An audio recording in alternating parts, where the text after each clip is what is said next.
You are listening to Eye of the Triangle, WKNC's weekly public affairs program from the campus of North Carolina State University in Raleigh. Any views and opinions expressed during Eye of the Triangle do not represent NC State or student media. Welcome to the WKNC's Eye on the Triangle. I'm your host, Shraddha Bhatia. We'll start with the breaking news. NC State's campus health building is closed through 2nd September. After a broken pipe caused flooding on the first floor. Updates will be shared as they become available.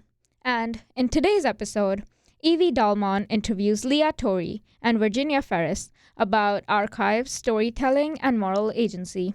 We'll also hear from the North Carolina News Service about two statewide issues.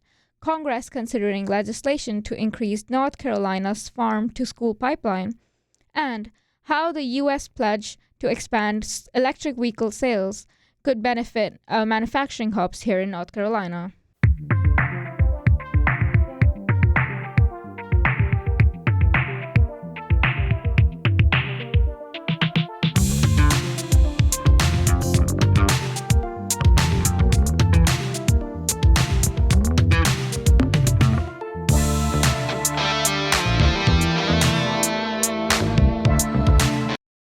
This is Evie from WKNC talking to Leah, Torrey, and Virginia Ferris about archives, special collections, foraging and upcycling of materials, storytelling, moral agency, and more. Enjoy. I'm Leah Torrey. I'm the Director of Special Initiatives at Duke Chapel, which just means that I oversee a portfolio of programs called Say the Thing, which is all about storytelling and moral agency. I'm Virginia Ferris. I work at the libraries at NC State in the Special Collections Research Center, and my work focuses on outreach and teaching with historical materials and making our campus community and other folks aware of what we have in special collections, but also how they can think about archives and their histories, how they can preserve their own histories and kind of create their own records and preserve memories that are important to them. So the first thing that I was thinking about is like preservation and autonomy and making archives. And I'm curious if you see this way of someone seeing themselves represented in a print, a text that kind of tangibilizes their existence and helps them better understand you will be remembered in history. I'm curious about how this places us in that environment. Yeah, that's a really important element of archives. And there's a really fabulous thinker and writer, Michelle Caswell, among many others, but she termed this phrase representational belonging, where there's this effect of seeing yourself existing in archives, seeing your likeness, your community, the kind of heritage and the legacy of your ancestry represented in archives as this very affirming, life-affirming, validating experience.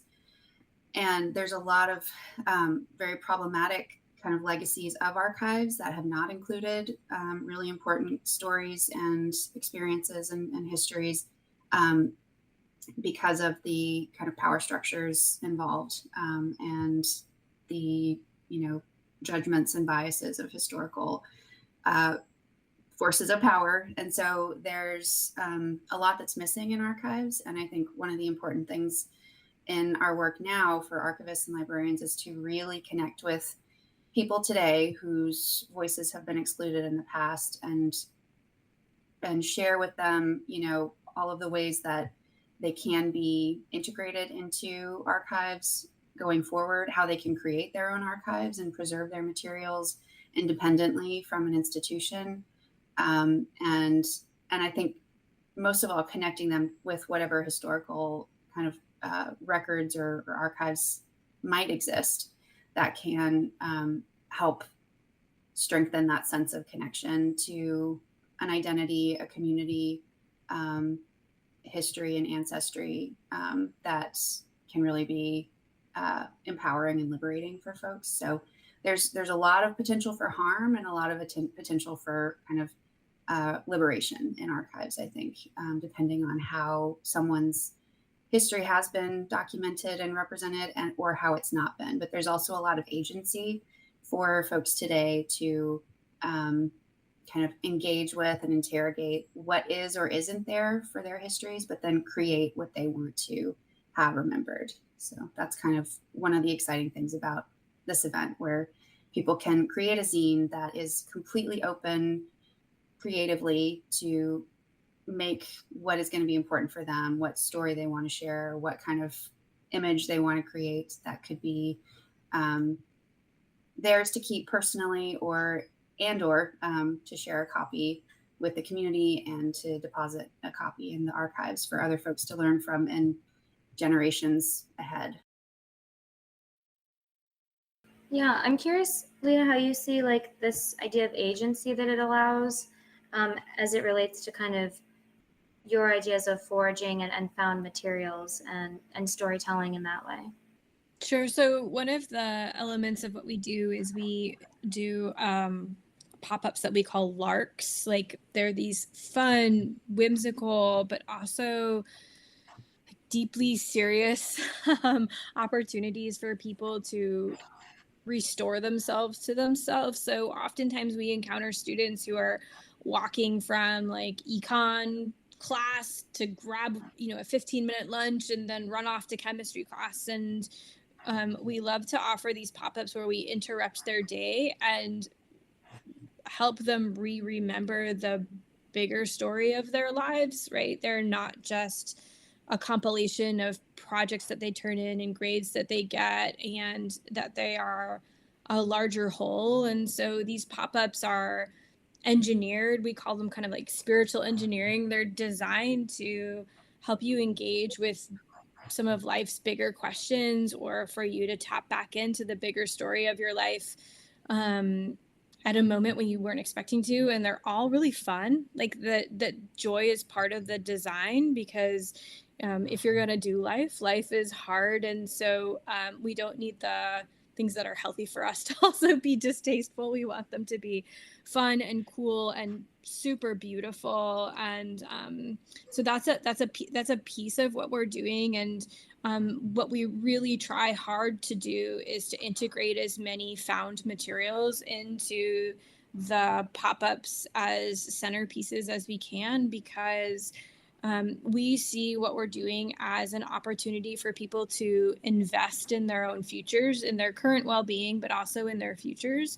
And so we don't think it's ethical to simultaneously divest from people's futures by using materials that contribute to climate change, and also contribute to unfair, labor practices and perpetuations of a kind of materialism that degrades from the life of others, including the planet.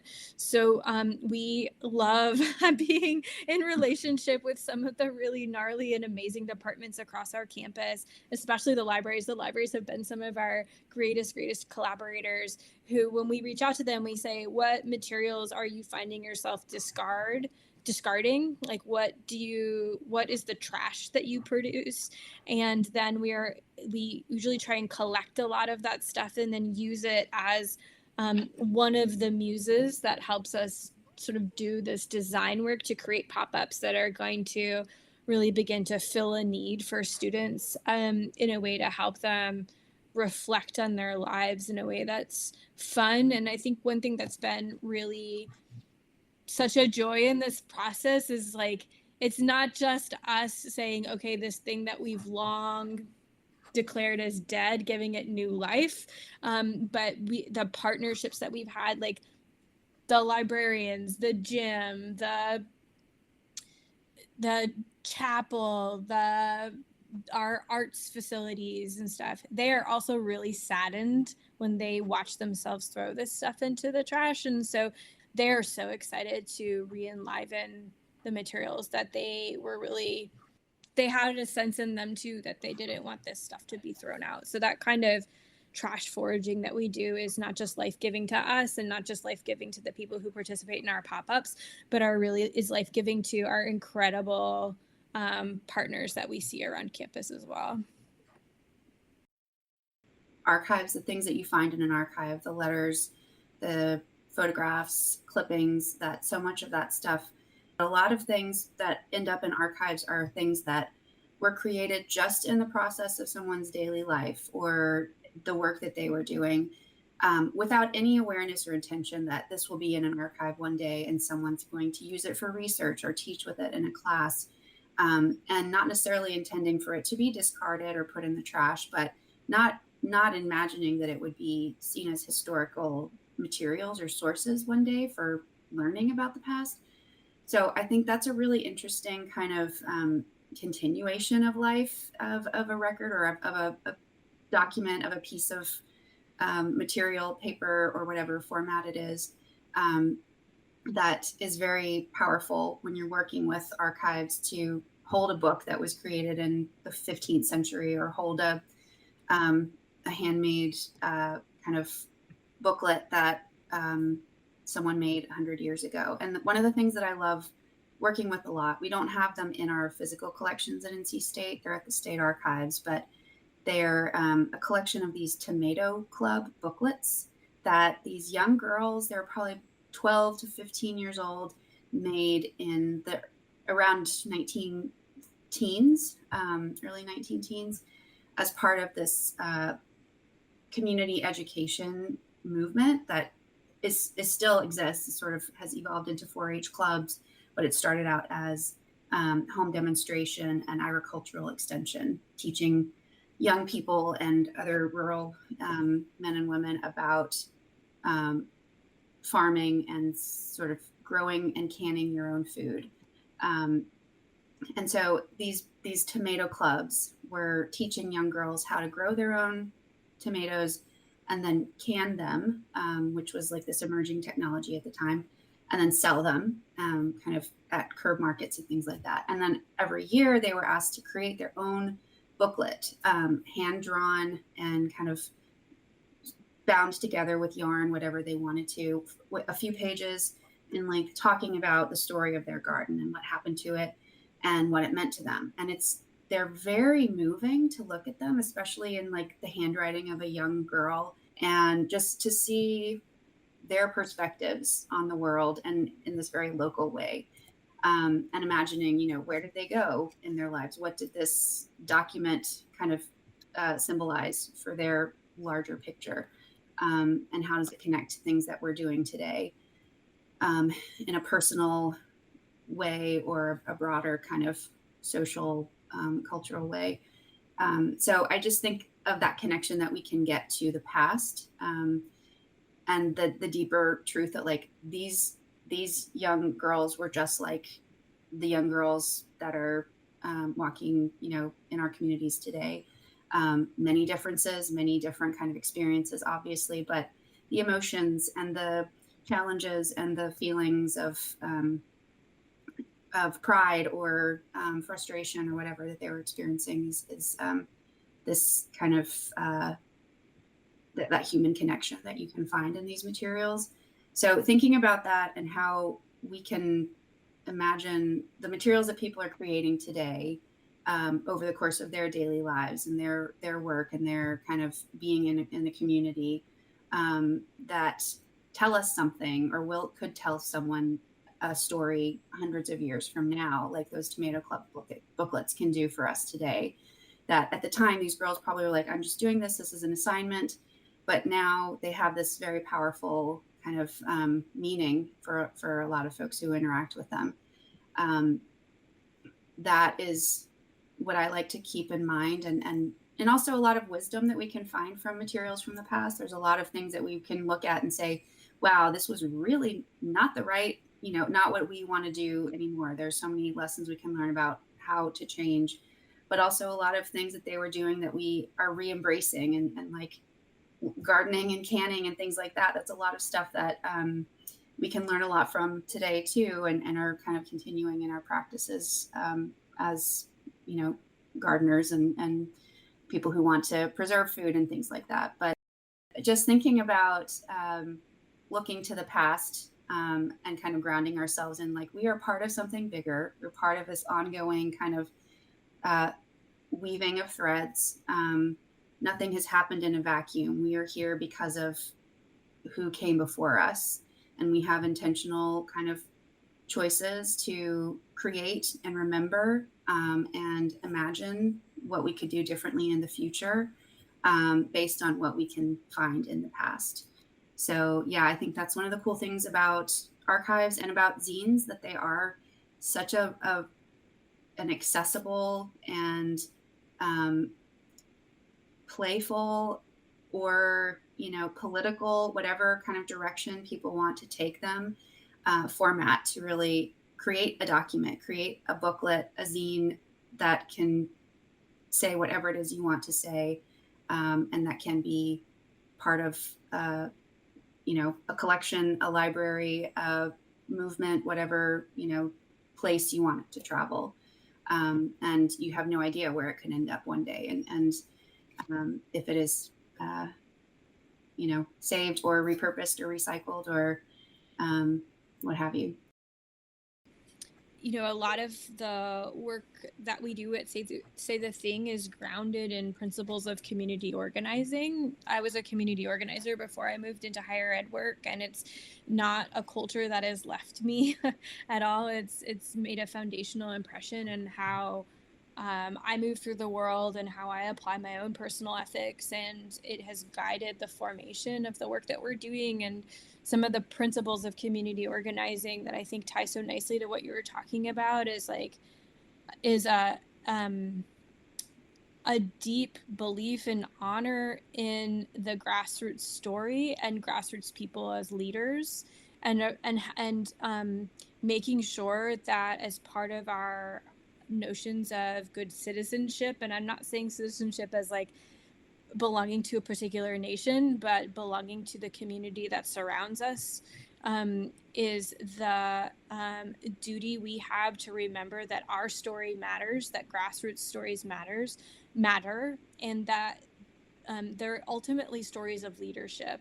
And they're stories of leadership when we are able to enact a kind of choicefulness that engages story not as like a passive plot line of your life, right? That the mundane experience of living doesn't just sort of fall Monday, Tuesday after Monday, Wednesday after Tuesday, that it just kind of flows, but that we're actually the principal actors in our own life, that we have free will and that we're able to make choices, and those choices matter, and they accumulate into a broader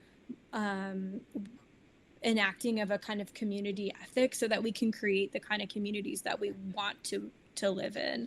And so the work that we're doing and how that's tied to story is really reminding us that these like small micro choices add up into micro stories. Those micro stories accumulate into macro stories, and that becomes the unfurling of a history for an entire community of people. And so we're deeply powerful at the grassroots level. It's a lie or a myth to believe that leaders are only people with enormous pots of money or influence, but it's the accumulated kind of people power and moral agency that we can develop in these sort of small stories that you're talking about, Virginia, that I think really do add up into the way that we can formulate communities.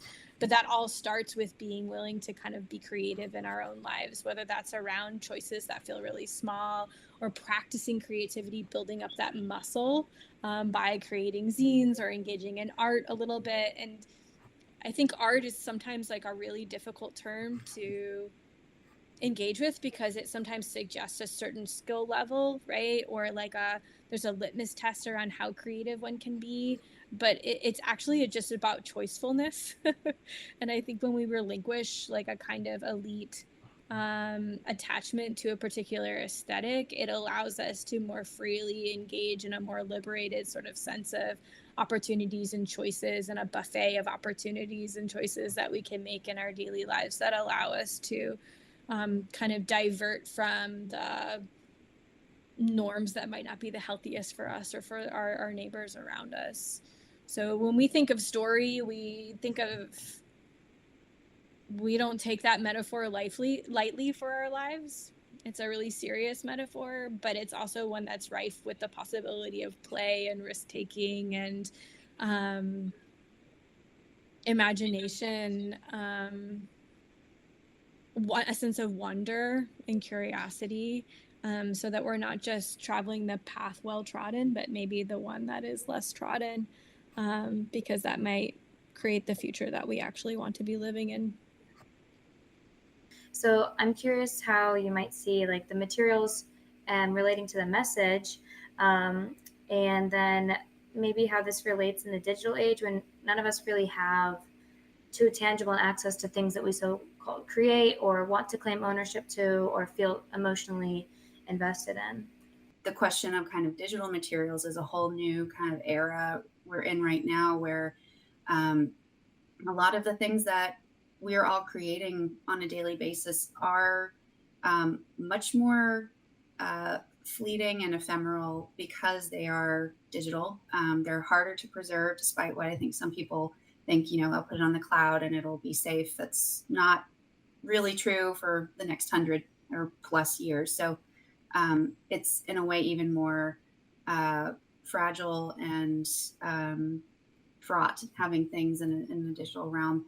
And it's, you know, in some ways that can be intentional. Like I think a lot of surveillance and privacy issues around digital materials or, you know, things on social media or the open web are not to the benefit of activists or communities that are creating materials that for themselves that could actually put them at risk in some ways. So it's another thing that I've seen a lot of conversations recently that people are shifting away from using social media or Signal or anything like that in their activism and movement work because of those risks, and returning to things like zines because they offer more safety, community safety for circulating information. But it is just, I think it's something I like thinking about a lot, that the tangible is such a small portion of what is of experience of the human kind of realities of life. And there's a lot of intangible cultural heritage. We call, you know, archives are kind of tangible cultural heritage, but there's a whole realm of what's intangible. And that can be the stories and oral traditions and performances and rituals and things like that in a lived kind of experience. So much of that doesn't make it into a written record, and a lot of cultural practices are meant to not be written down or saved. So it is kind of like an uphill battle sometimes. Archives are in one tradition of like preserving and saving and using these records in some tangible way that people can learn from. But it's not to discount the very valid reasons and traditions of not having things be written down in some way, and having you know, performed or spoken or things that are made and then destroyed or put into the land or whatever it may be. So it's just an interesting kind of spectrum of, you know, how is it that we want to tell stories? How do we want to remember them? How do we want to pass them around and share them and keep them going? And having something tangible is one element of that. So yeah, it's an interesting, I think the broader focus of most archivists are, a lot of people call themselves memory workers. And that is a really kind of wonderful goal, but recognizing that not all memory and a lot of memory is not captured in some kind of stable physical or digital media. So it's always shifting the ways that we have to think about that. And story and memory are so connected. So thinking about all the ways that we can locate and share and understand those stories and memories is a really interesting idea to me. You know, the work that we're doing is work that really attends to the people's inner lives, and I think there's a big mistake that's made, and I think the sort of modern condition is encouraging us to make this mistake, or it's incentivizing to continue to make this mistake, which is that when we attend to our inner lives, that must mean the experience must be devoid of a material experience, right? So like I think it's too easy, or it's an oversimplification if we say, okay, climate change is real, unfair labor practices, capitalism is fraught with issues, and so we should divorce ourselves from the material world, right? Like if we're kind of like quote unquote pure or quote unquote good, that means we're less engaged, or we own, we have to be completely devoid of a material experience. But we're actually humans in the world, and we can't do that. We're a part of the world. We are ourselves material. We're incarnate, to use some of the language from like my particular religious tradition. And so I think the way that we do that is we recognize that that is true, and then we do our best to do that ethically. And we need to begin to like recognize when materials are actually helping us. And so a lot of what we do is, again, we attend to the kinds of materials that we're using, which are mostly foraged. We try and best practice circularity, this idea that there's mutuality and interdependence and reciprocity tied up into the material world and the existence of all things. Can we posture ourselves in a way always where we're recognizing the dignity of all things, all living things, whether they were living in the past, living in the present, or going to live into the future? And can we also have a bigger sense of what it means to be alive? So I think we are too quick to sort of say like, this material is dead, it's trash, it has no value. But instead to begin to intuit the new ways we can adhere life to the thing or revive the thing. And I think we also need to be really attentive to pay attention to the ways in which material things can actually help us be quote unquote good, right? So a lot of times when we're asking students in our pop-ups to make something or participate in making something, we prototype our stuff a ton before we release it into the wild and allow people to like do the pop-up with us, because we want to make sure that it is worthy of being made again. So like, is the thing that we're making, that students are making, going to be so beautiful, so precious, so valuable that they will keep it? They will not do what we see universities do all the time, which is produce swag that is cool for about 2 minutes and then gets thrown in the trash. So we have really high standards for ourselves around like the material that we produce is valuable and worth keeping.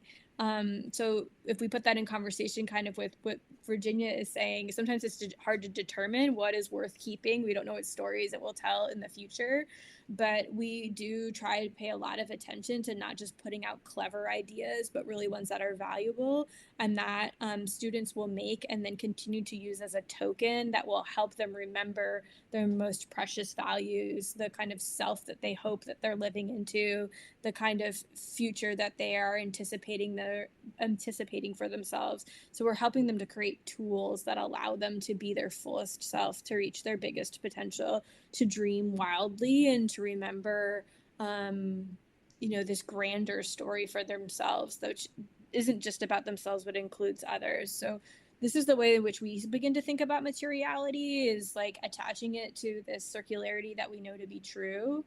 It's also holding ourselves to a really high standard of creating something that is beautiful and restorative, and then being really rigorous around that, right? Not sort of saying like, oh, what we created was cute or it was clever or we think it might work.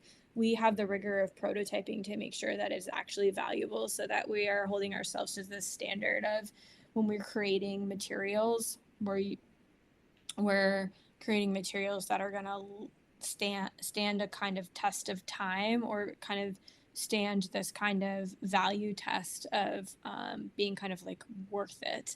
That's all. I mean, like, I'm saying that and that probably all sounds like beautiful and poetic and everything, but like the other pieces is like, we don't know. Like, people press me a lot of the times. They're sort of like, how are you assessing this? Like, what are the numbers around this? And the truth that like, this is everything that has to do with like story and morality and ethics and art, and this like sort of side of life that can't be pinned down, like the poetry side of life versus the prose side of life. It is really hard to pin it down, and people always want to pin it down and apply metrics to it. And at the same time, I think like we have to be rigorous, and we have to allow ourselves some like grace and hope that there's like a wildness that can't be defined around it. So we have a team of people, I guess is the other piece I did answer. I'm not working in a vacuum. This is not all by my design, but we have a team of people and many layers of the team of people to sort of like keep an accountability check on what we're doing and making sure that it's good. It's good and right and truthful and beautiful and wonderful.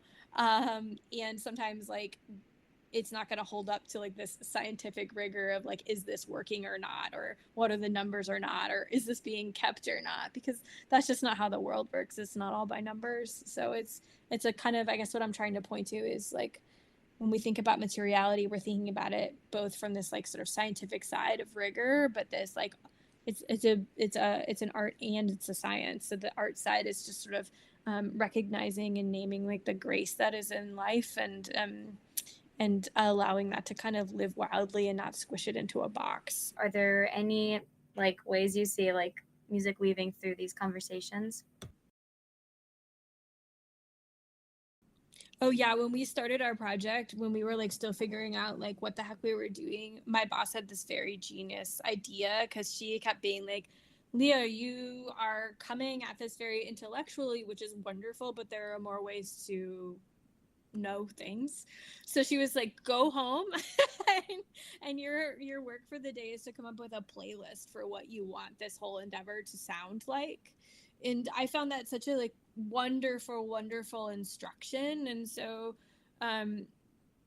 you know, we have a playlist. I would say like we've been running in earnest for 2 years, and so I think the playlist will have changed from when we started, but a lot of what we're really also into is we're drawing both from like the genius stuff from what Virginia was talking about. Like we are deeply influenced by the past. My courses of study have always been around like social change movements, particularly 20th century social change movements, mostly coming out of communities of color, but also coming out of communities that were really fueled by women in the 20th century. And so what you will see in our look, as well as what I hope you kind of hear in our sound, is stuff like, you know, like like what was some of the stuff that was on the playlist? Like Sympathy for the Devil was one, which is a Rolling Stones song that is all about trying to understand the history of the world from a different perspective, right? Like he's kind of very cheeky and playing devil's advocate. Like, what if we understood history a little bit differently? And I'm not saying like understanding history from the perspective of the devil who Mick Jagger is personifying is the way that I'm telling you to do that. But what he is doing, the move that he is making, is he is having fun, which I think is really important for reflection and this kind of like interrogation of narrative critically, right? You have to kind of have fun with it. It allows for a kind of wildness, which is exciting. It's deeply imaginative. And what he's asking us to do is take a different perspective on things. I tell students all the time, Rock and Roll Ain't Noise Pollution by AC/DC is like my anthem of 2025, because if your heart is at all trapped, you need to listen to that song. Like they sing very wildly in this anthem that like you cannot sit on a fence, you cannot deliberate over what is going on. You have to take big swings, you have to take big risks, you have to have opinions. You don't need to have an opinion on everything, but you need to begin to start formulating opinions, because when you don't make choices, the world makes choices for you. The system makes choices for you. And that is what the power of moral agency is saying like, no, I have free will. I have to step into this opportunity of having choice and agency and wielding power. We listened a lot to the Miseducation of Lauryn Hill as a way of getting into things. We listened to some ABBA. We listened to... we were listening to a lot of music that would pull riffs from the 60s and remix it into the 2000s. And so it is this like deep honoring of people who have stepped into the gaps in the past, right? Who have historically helped make our world sort of eke it forward step by step into a betterment for all, and then recast it, reimagined it, remixed it, redistilled it into a sound that is inspiring to modern ears. So it is that sort of, I mean, Virginia referenced this so beautifully, is that like that history is never gone. We're still living into it. We're the products of it. But like, what does that look like in 2025? And so we, like, if you're on our Instagram or whatever, like you'll see us use a lot of old songs, and it's because we're really interested in what does the past teach us about what we're doing now. Right? Is like, there are patterns that we need to be attentive to, and we should refuse to believe in inevitability, because there's no such thing. That's a lie. Inevitability is a lie. Transformation is always possible. And that's what we're interested in, making sure people understand and then begin to practice. I was thinking, as you were talking, Leah, and from your question, Evie, that music and playlists are really like the closest I have to a personal archive of my life. When I think about like records that I've kept for telling the story of what I've done in my life and who I've been and my memories, I have plenty of photographs. That's like the visual medium is one that I use to kind of record those memories. But I have notebooks from when I was a kid and in high school and on through, the rest of my life, where I would handwrite playlists that I would make for friends. And they tell a story of what was going on in my life, what were the connections in the community that I was part of. And I, now having playlists that I can just pull up from a few years ago, listening to those songs in context, really bring me back into those moments. And that is my own personal kind of way of remembering my history in my life. And it's my favorite way of getting to know other people and connecting to their stories. And I feel like there's just so many layers of kind of understanding and interpretation that come with sharing music, because even between the three of us listening to a song, we might hear it in different ways and appreciate different things about it. But from one year to the next in my own life, I hear the music that I've always loved in different ways. And like one of my favorite artists of all time is PJ Harvey, British rock artist. And I saw her perform in 2001 when I was in high school. It was like the best show of my life and kind of solidified my lifelong fandom of her. And I've kind of followed her music over the last 20 plus years, and evolved as, she has evolved in her music. And I had a chance to see her perform last year again in the same city in DC where I saw her in high school. And it was just a very profound thing to be like, this music has traveled with me, and the kind of markers, the record that each album is of that journey for my personal relationship to it. And just thinking about how many other people have a relationship to this kind of this record and this music, and how that operates on so many different levels. But then just thinking about kind of like the connection of music and community to something like zines. Like there's such a clearly documented kind of history that zines were a huge part of like the feminist punk scene in the early 90s, especially, and groups like Bikini Kill. The song Rebel Girl is like sort of the iconic song representing that movement. Zines were a huge part of how they built community and how their fans and the musicians and the people, involved in the punk scene and other kind of activist, scenes related and completely unrelated to their music, communicated at that time. And so there's a great kind of history to that.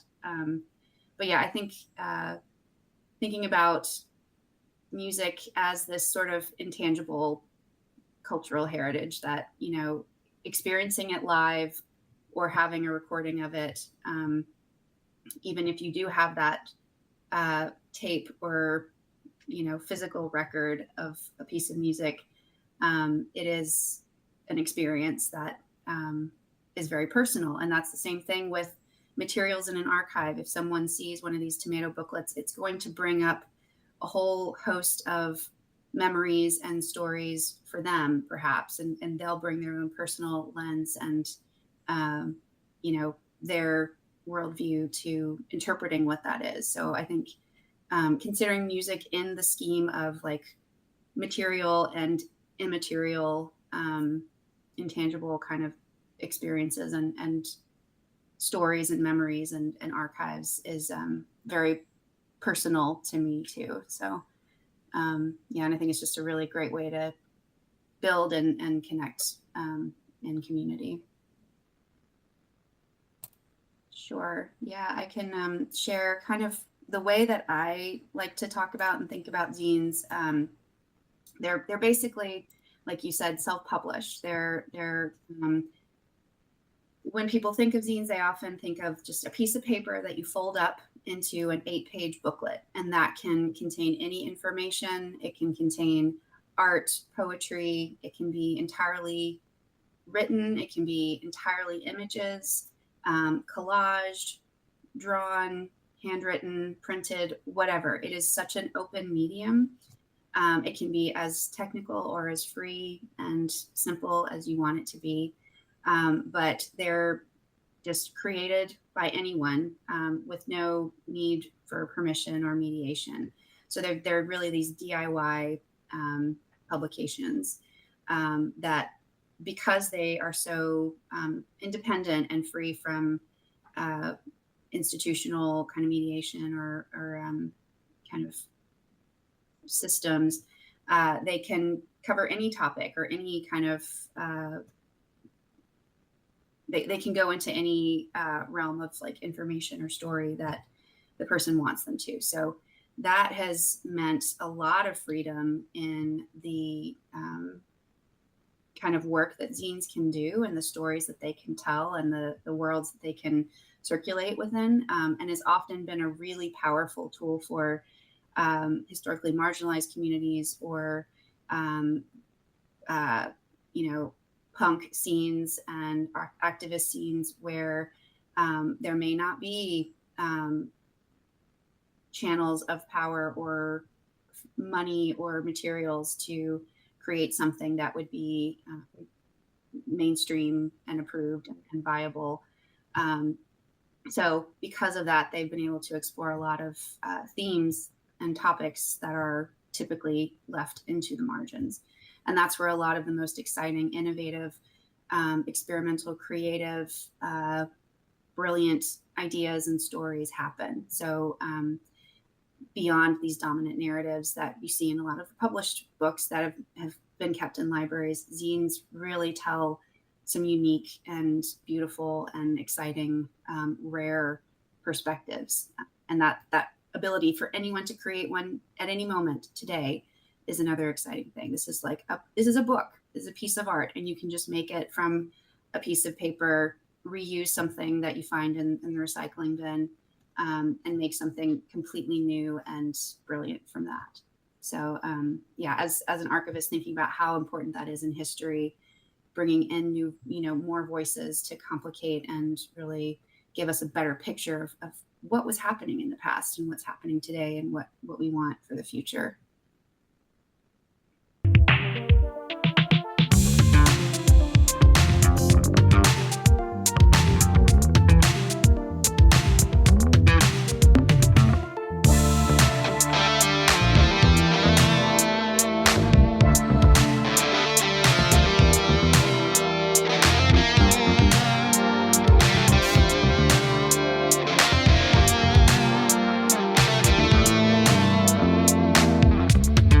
Legislation in Congress aims to bring more local food to schools. Bills with bipartisan support in both the House and Senate would create permanent grant programs for state governments to purchase local food for schools and community food programs. The legislation could improve on the Local Food for Schools and Child Care program, a $660 billion program that the U.S. Department of Agriculture terminated earlier this year. Sarah Hart is with the Appalachian Sustainable Agriculture Project based in Asheville. She says in the first year of the now canceled Local Food for Schools and Child Care program, the number of meals served through the North Carolina Farm to School program jumped from 2 million to more than 3.6 million.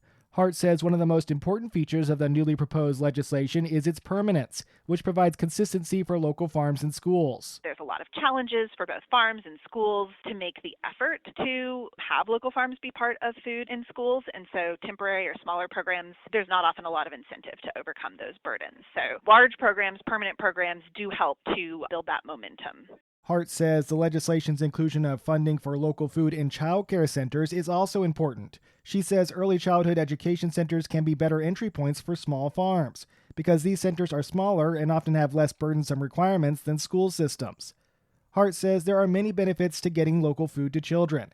She notes that kids who have access to healthy local fruits and vegetables are more likely to have a healthier diet when they're adults. They go home, they influence the diet and the shopping habits of the family. They say, I ate broccoli at school, it was really great. They go home, they get their mom to buy broccoli. We're improving the health of that family. Hart says purchasing local food for schools also keeps the dollars from those purchases in local communities, which in turn creates more sustainable communities. The National Farm to School Network says the bills in Congress are known as marker bills, which are unlikely to pass on their own, but could be included in other legislation like the next Farm Bill. For North Carolina News Service, I'm Eric Tegedoff. Find our trust indicators at publicnewsservice.org.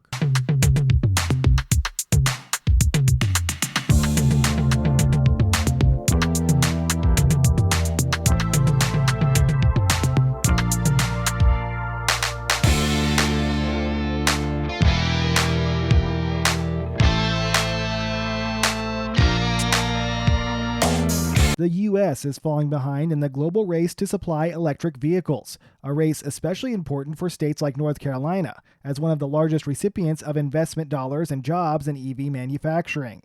The nation still has the chance to catch up with its biggest competitor, China, according to Catherine Yusko with the American Security Project. She's written about the EV race, highlighting some of the ways the U.S. can close the gap with China, as well as some of the biggest barriers. She says funding from the climate legislation passed under President Joe Biden provided clean manufacturing credits that have enabled the U.S. to build out a more resilient domestic battery supply. Unfortunately, with these credits being phased out by 2033, this is a new development as of the Big Beautiful Bill. This is likely to slip, and there have been billions of dollars in cancellation in battery factories and battery manufacturing since the first months of the Trump administration. Yusko notes tariffs are another challenge, as China has a chokehold on the minerals needed to produce lithium-ion EV batteries. If the EV market ebbs in the U.S., it would mean serious impacts for North Carolina. According to the Environmental Defense Fund, the state has received about $20 billion of the $200 billion invested in EV manufacturing in the past 2 years, generating about 15,000 new jobs for the state. North Carolina is also home to the fourth largest battery manufacturing plant in the country, which is owned by Toyota. China accounts for 2/3 of global EV sales, but Yusko has recommendations for how the U.S. can gain ground. She says the first is to work domestically to increase sales, which would mean reversing the decision to end clean vehicle tax incentives next month. Second, Yusko says the U.S. should adopt a leapfrogging strategy in its technology research, since China dominates the lithium-ion battery market today. It would be more beneficial for it to really prioritize research and development on next-generation batteries, so solid-state batteries, which are higher performing than the batteries of today and are very close to commercialization. Yusko warns if the U.S. doesn't keep up with China on global EV sales, it will be handing over a strategic asset to its biggest competitor. When I talk about the U.S. seeding the EV race, I don't just mean the U.S. falls behind in EVs, but it's okay because it can stay up to pace in these traditionally powered automobiles. It won't be that way. The world is turning toward electric vehicles. For North Carolina News Service, I'm Eric Tegedoff. Find our trust indicators at publicnewsservice.org. The music we heard in the story was F16 by The Grey Room, licensed under the YouTube Audio Library. Reporting for Eye of the Triangle, this has been Shraddha Bhatia. Thank you for listening. Peace out. This has been Eye on the Triangle from WKNC 88.1 FM HD1 Raleigh. Our theme song is Krakatoa by Noah Stark, licensed under Creative Commons. To re-listen to this or any other episode, visit wknc.org/podcast or subscribe wherever you get your podcasts. Thank you for listening.